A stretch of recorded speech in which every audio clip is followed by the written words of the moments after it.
వసుదేవసుతం దేవం కంసచాణూరమర్దనం దేవకి పరమానందం కృష్ణం వందే జగద్గురుం కృష్ణం వందే జగద్గురుం. ఇదొక మహాలయం గురి వచ్చాం మనం. వేణుగోపాల స్వామి ఆలయం ఉప్పల్కి 20 కిలోమీటర్ల దూరంలో యాదగిరిగుట్ట నరసింహస్వామి దర్శనం కోసం వెళ్ళే వాళ్ళ కోసం వేణుగోపాల స్వామి ఇక్కడ వెలిశారు. దివ్యక్షేత్రం భవ్యక్షేత్రం అనే ఆలయం గురించి ఆలయ అర్చకులు వారు వివరిస్తారు. ఒకసారి అయ్యా స్వామివారి గురించి ఒక్కసారి మాకు వివరించండి. జై శ్రీమన్నారాయణ. జై శ్రీమన్నారాయణ. స్వామివారు రుక్మిణి సత్యభామ సమేతులై ఇక్కడ వేంచేస్తున్నారు. ఇక్కడ అదొక కొండ ఎడ్జు, దాని మీద వచ్చేసి అమ్మవారు స్వామివార్లతో విలసిల్లుతున్నారు. ఇక్కడ 108 శాలిగ్రామాలతో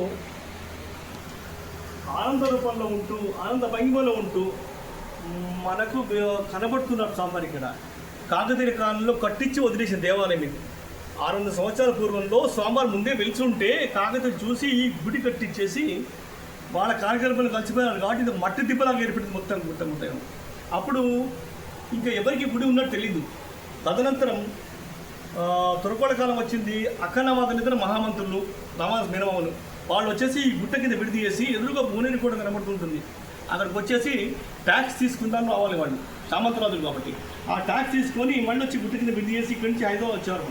ఆ క్రమేణా స్వామివారి కల్లో కనబడి నేనున్నా లోపల అని చెప్పి 9 రూపంలో చూపిస్తూ ఉంటే ఆ తొవ్వుకుంటూ పోయి స్వామిని దర్శించుకున్నారు.